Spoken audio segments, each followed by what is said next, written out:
Okay, what is up, world? This is my first recording. I am going to be making a lot more, but this is the first one. And I'm going to try to explain to my family, to friends, to anyone who really cares to listen, my understanding of what the stuff is going on in the world. So, my channel's name is Fragmented Unity. Today I'm just going to discuss the first word, fragmentation. So looking literally at the dictionary explanation, fragmentation is something that's broken or separated into parts. And there's a lot of examples we can look at in how that's happening in the world around us. The biggest example is our perspective. Like, I'm looking through my eyes, I'm looking out at a world in front of me, and from my perspective, I can understand separation to another person's perspective. What I mean by that is, I can see someone else does not have the same viewpoint that I have. They don't see what I see, they don't feel what I feel. They are separate from me. This also gives rise to individuality, the idea of the self, the ego, the I am. Those are all terms associated with fragmentation or separation. Your name, as an example, is a sound that you say that kind of annotates your fragmentation. So, my name is Cajun Skinner. That is the name I was given to differentiate me from everything else that came before and after me, human or not. Another way to look at it is the separation of our actual physical bodies. We have sensations that we feel throughout the day in our bodies, and if we don't listen to them, we really don't understand really what's happening within ourselves. But also, more than that, we have a separate body from other people. Like, if someone pinches my arm, I feel that pain. If I have digestion, like, I'm going to feel that digestion, or indigestion should I say.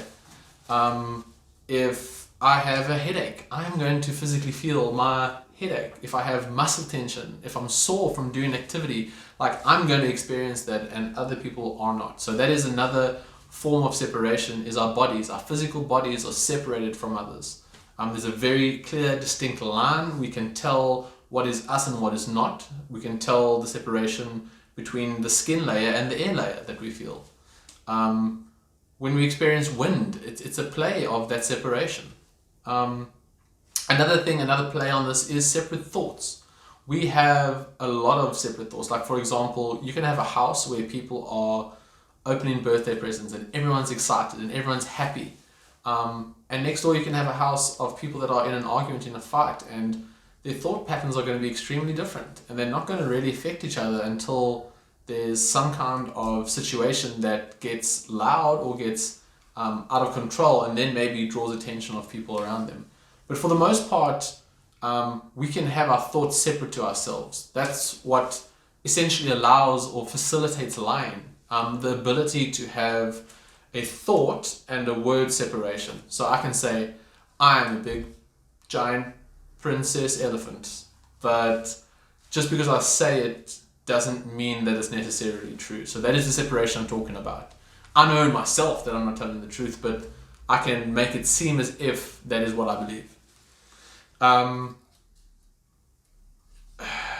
It also allows deceit. Obviously, through lying, we are allowed to tell things that aren't true. We're not allowed to. We do say things that are untrue.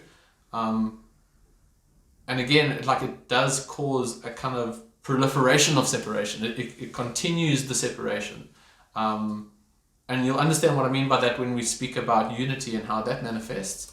And then also emotions. I know I just spoke about an emotional example or thought example. Negative emotions specifically, though, really highlight separation. So, for example, the feeling of anger isn't a very unifying feeling. The feeling of anger separates us, makes us want to have an object to be angry at. That's why I think it's so difficult sometimes when we're angry at ourselves, because we don't have an external object to be shouting at, to be directing our anger towards. Now, obviously, we have a whole variety of self-guilt and self-anger and self-judgment that occurs, but Anger, and not just anger, but a lot of the negative emotions do have a sense of fragmentation or separation to them. And I think they cause, and as I've said before, like they continue that separation further.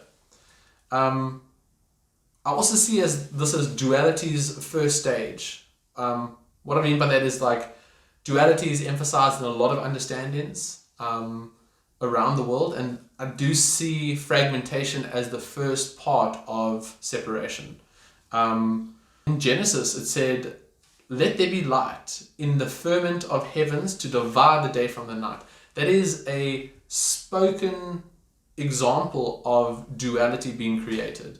I don't think it's a literal example. I think it's a metaphor, but at the same time it speaks of the creation of duality from singularity. It's also carried in a lot of Eastern philosophies and a lot of Eastern religions.